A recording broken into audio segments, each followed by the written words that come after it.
morning. It's Sunday, July 15th, and today's title is Teaching and Fellowship.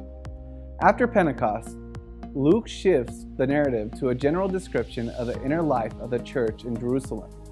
And they continued steadfastly in the apostles' doctrine and fellowship, in the breaking of bread and in prayers.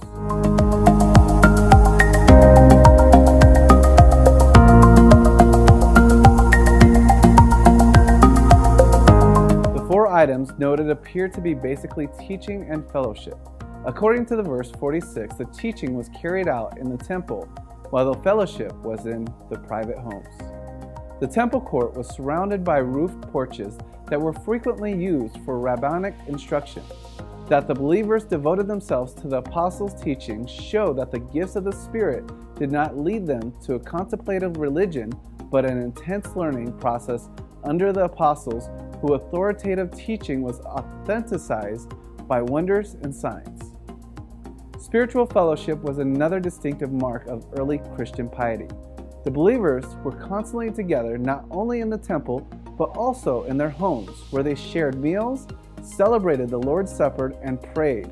By having such daily celebrations, the early Christians expressed their hope in Jesus' soon return, when his fellowship with them would be restored in the Messianic kingdom. Private homes played a key role in the early church's life. The believers still attended the temple's daily ceremonies, and on the Sabbath, they presumably were in the synagogues with their fellow Jews.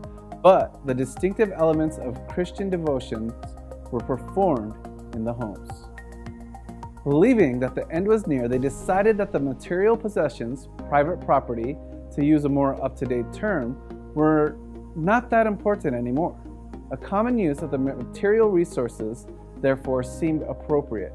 There was no need to worry about tomorrow, as the Messiah himself would provide for their needs in the Messianic kingdom.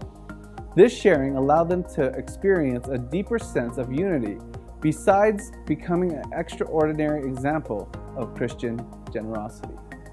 Today's question is, how generous are you with what you have been given from the Lord? Thank you for watching. God bless you, and we'll see you tomorrow. Thank you.